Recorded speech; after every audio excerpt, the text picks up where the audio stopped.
এক সময়ে যিনি কিনা নাস্তিকদের ভগবান ছিলেন, আপনি ঠিকই শুনেছেন, এক সময়ে যিনি নাস্তিকদের ভগবান ছিলেন সেই নাস্তিকদের ভগবানকে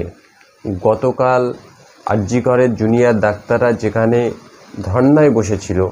সেখানে তিনি হঠাৎ করে গো ভক্ত হয়ে বা গোয়াল ঘরের গরুর মুত এবং পায়খানা খেয়ে বা গোবর খেয়ে যিনি হঠাৎ সেই ধর্না কর্মসূচির সেখানে গেছিল, সেখানে সেই ভগবানকে কোচি নেতাদের ভগবান, আপনারা বুঝতে পারছেন কাদের আমরা কোচি নেতা বলছি, বামফ্রন্ট বা নাস্তিকদের সেই কোচি নেতাদের ভগবানকে হঠাৎ করে গোবলয়ের এই নেতা, এই ভগবান হঠাৎ নেতা হয়ে যাওয়া এই নেতাকে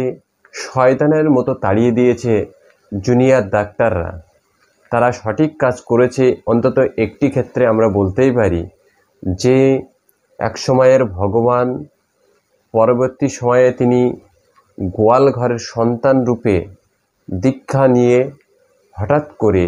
জুনিয়র ডাক্তারদের মধ্যে একটি বিশৃঙ্খল পরিবেশ তৈরি করতে গেছিল। এই পরিবেশ শান্ত রাখার জন্য জুনিয়র ডাক্তাররা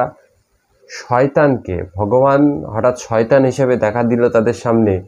আর এই শয়তানকে তারা দূর করে তাড়িয়ে দিল। আপনারা দেখুন ভগবান শয়তান হলে কিভাবে তাকে তাড়িয়ে দেয়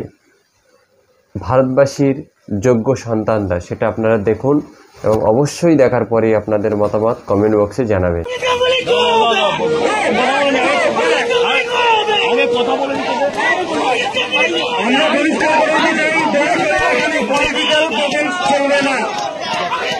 এখানে একজন যিনি পলিটিক্যাল নেতা এসছেন, উনি